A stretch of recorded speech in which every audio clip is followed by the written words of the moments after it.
राज्यातील शेतकऱ्यांची सरसकट कर्जमाफी करावी या मागणीसाठी महाविकास सेनेच्या वतीने आंदोलन करण्यात आलं।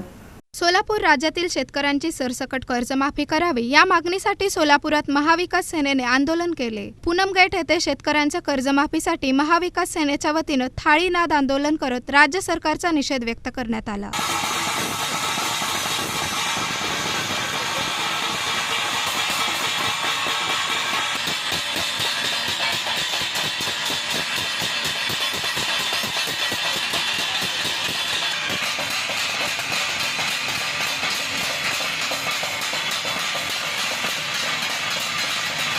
तसेच लाडकी बहीण योजनेतील लाभार्थ्यांना 2100 रुपये देण्याची मागणी करण्यात आली। यावेळी अध्यक्ष किरण साठे यांनी मागण्या मान्य न झाल्यास मंत्रालयाच्या समोर आंदोलन करण्याचा इशारा दिला। मी सोलापूर जिल्हाधिकारी कार्यालयासमोर महाराष्ट्र राज्यातील प्रमुख 1-2-3 विषयावरती थाळीनाद आंदोलन करतो। या राज्य सरकारमध्ये यायच्या अगोदर सत्ता जर आली तर राज्यातील शेतकऱ्यांना सरसकट कर्जमाफी देतो अशी घोषणा केली होती, परंतु त्याची कुठेही त्यांनी अंमलबजावणी केली नाही। दुसरा विषय, हिंदी भाषेची सक्ती रद्द केल्याची घोषणा दादा भुसे शिक्षण मंत्री यांनी केली, परंतु त्याचा सुधारित शासन निर्णय काढण्यात आला नाही। त्याच पद्धतीनं लाडक्या बहिणीच्या योजनेला 21 रुपये सरकार आल्यानंतर अनुदान देऊ अशी एक ठिकाणी मागणी केली होती आणि या तिन्ही मागण्या या सरकारनं अंमलात आणल्या नाहीत। त्यामुळे त्यांच्या कानामध्ये हा थाळीनाद आंदोलन आम्ही आज या ठिकाणी करतोय।